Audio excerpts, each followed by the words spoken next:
તમે જે કરી રહ્યા છો તે બંધ કરો અત્યારે જ, કારણ કે માત્ર 5 જ વર્ષમાં એઆઈએ સંબંધની આપણી સમજને તોડી નાખી છે. આ કોઈ ભવિષ્ય નથી, આ આજે જ થઈ રહ્યું છે. આપણે એક પેરાડોક્સ તરફ જઈ રહ્યા છીએ, હાઇપર કનેક્ટિવિટી અને એકલતા.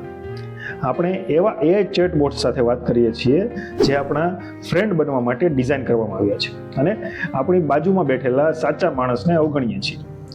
શું આ ખરેખર સંબંધો છે? હવે તમે નોટિસ કરજો કે તમારી ડેટિંગ પ્રોફાઇલ, તમારા ફ્રેન્ડ સજેશન, તમારું આખું ફીડ, ઇન્સ્ટાગ્રામ, ફેસબુક, એ બધાને એ કોઈ માણસ નથી કરતું, એ એક એલ્ગોરિધમ છે. મીન્સ કે તમારા જૂના ડેટા અને જૂના ઇન્ટરેસ્ટ પરથી તમને બધું બતાવે એવી સિસ્ટમ. આ એલ્ગોરિધમ ફિઝિકલ સંબંધની સાચી મહેનતને ફિલ્ટર કરે છે અને આપણને એઆઈ ઓપ્ટિમાઇઝ્ડ ઇકો ચેમ્બર પસંદ કરાવડાવે છે. જોકે આપણને કોઈ ફોર્સ નથી કરતું, પણ એ આપણી માનસિકતા સાથે રમત કરે છે. અને જો તમે એઆઈને દરેક પ્રોસેસમાં વચ્ચે લાવશો તો તમારા માનવીય સંબંધોમાં કશું જ નહીં બચે, અને તમારા સંબંધોની ડેફિનેશન મૂળભૂત રીતે બદલાઈ જાય તે પહેલા આ ફેરફાર જાણવો અત્યંત જરૂરી છે. મારે જાણવું છે, શું એઆઈએ તમને વધુ કનેક્ટેડ બનાવ્યા કે વધુ એકલા?